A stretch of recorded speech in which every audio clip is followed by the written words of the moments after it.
And Abram went up out of Egypt, he and his wife and all that he had, and Lot with him, into the Negev. And Abram was very rich in livestock, in silver, and in gold. And he continued on his journey from the Negev as far as Bethel, to the place where his tent had been at the beginning, between Bethel and Ai, to the place of the altar which he had made there formerly. And there Abram called on the name of Jehovah. And Lot, who went with Abram, also had flocks and herds and tents. And the land could not support them that they might dwell together, for their possessions were so great that they could not dwell together. And there was strife between the herdsmen of Abram's livestock and the herdsmen of Lot's livestock. And at that time the Canaanites and the Perizzites dwelt in the land. And Abram said to Lot, let there please be no strife between me and you, and between my herdsmen and your herdsmen, for we are brothers. Is not the whole land before you? Please separate yourself from me. If you go to the left, then I will go to the right, or if you go to the right, then I will go to the left. And Lot lifted up his eyes and saw the entire plain of the Jordan, that it was well watered everywhere. This was before Jehovah had destroyed Sodom and Gomorrah, like the garden of Jehovah, like the land of Egypt, as you go to Zoar. So Lot chose for himself the entire plain of the Jordan, and Lot journeyed east, and they separated themselves from each other. Abram dwelt in the land of Canaan, and Lot dwelt in the cities of the plain, and moved his tent as far as Sodom. Now the men of Sodom were very wicked and sinful toward Jehovah. And Jehovah said to Abram, after Lot had separated from him, now lift up your eyes and look from the place where you are, northward and southward and eastward and westward. For all the land that you see I will give to you and to your seed forever. And I will make your seed as the dust of the wind, or as the dust of the earth, so that if a man can number the dust of the earth, then your seed can also be numbered. Rise up, walk through the land according to its length and its breadth, for I will give it to you. And Abram moved his tent and came and dwelt by the oaks of Mamre, which are in Hebron. And there he built an altar to Jehovah.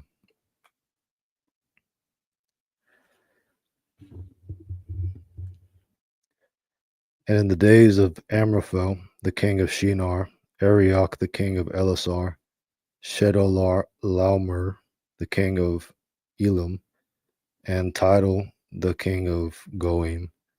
These kings made war with Bera, the king of Sodom, and with Bersha, the king of Gomorrah, Shinab, the king of Admah, and Shemeber, the king of Zeboim, and the king of Bela, that is Zoar. All these joined together in the valley of Siddim, that is the Salt Sea. 12 years they had served Chedorlaomer, and in the 13th year they rebelled. And in the 14th year, Chedorlaomer and the kings who were with him came and struck the Rephaim in Ashtaroth Karnaim, and the Zuzim in Ham, and the Amim in Shava Kiriathaim, and the Horites in Mount Seir, as far as El-Paran, which is by the wilderness. And they turned back and came to En-Mishpat, that is Kadesh, and struck all the country of the Amalekites, and also the Amorites who dwelt in Hazazon Tamar. And the king of Sodom, and the king of Gomorrah, and the king of Admah, and the king of Zeboim, and the king of Bela, that is Zoar, went forth and set the battle in array against them in the valley of Siddim, against Chedorlaomer, the king of Elam, and Tidal, the king of Goim, and Amraphel, the king of Shinar, and Arioch, the king of Elasar, 4 kings against the 5. Now the valley of Siddim was full of tar pits, and the kings of Sodom and Gomorrah fled and fell there. But those who survived fled to the hill country. And they took all the possessions of Sodom and Gomorrah and all their food and went away. And they took Lot, Abram's brother's son, and his possessions and departed, for he was dwelling in Sodom. And one who had escaped came and told Abram the Hebrew. Now he was dwelling by the oaks of Mamre the Amorite, the brother of Eshcol, and the brother of Aner, and these were allies of Abram. And when Abram heard that his brother had been taken captive, he led out his trained men, born in his house, 318 of them, and pursued as far as Dan. And he divided his forces against them by night, he and his servants, and struck them and pursued them to Hobah, which is north of Damascus. And he brought back all the possessions, and also brought back Lot his brother, and his possessions, as well as the women and the people. And after his return from the slaughter of Shedor-Laomer, and the kings who were with him, the king of Sodom went out to meet him at the valley of Shaveh, that is, the king's valley. And Melchizedek, the king of Salem, brought out bread and wine. Now he was priest of God the Most High. And he blessed him and said, Blessed be Abram of God the Most High, possessor of heaven and earth, and blessed be God the Most High, who has delivered your enemies into your hand. And Abram gave him a tenth of all. And the king of Sodom said to Abram, Give me the people, and take the possessions for yourself.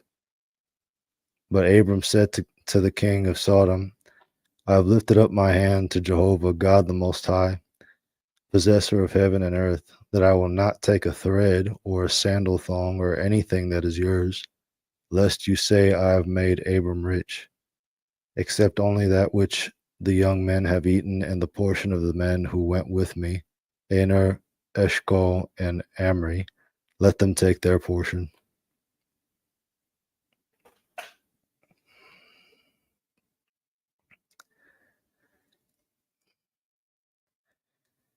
After these things, the word of Jehovah came to Abram in a vision, saying, Do not be afraid, Abram.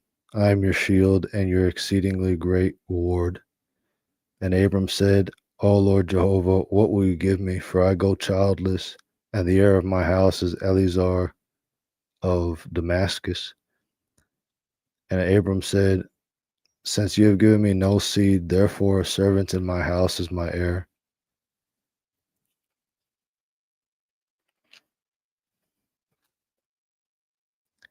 And then the word of Jehovah came to him, saying, This man shall not be your heir, but he who will come out from your own body shall be your heir. And he brought him outside and said, Look now toward the heavens, and count the stars, if you are able to count them. And he said to him, So shall your seed be. And he believed Jehovah, and he accounted it to him as righteousness. Then he said to him, I am Jehovah who brought you out of Ur of the Chaldeans to give you this land to inherit it. And he said, O Lord Jehovah, how will I know that I will inherit it? And he said to him, Bring me a 3-year-old heifer, and a 3-year-old female goat, and a 3-year-old ram, and a turtle dove, and a young pigeon.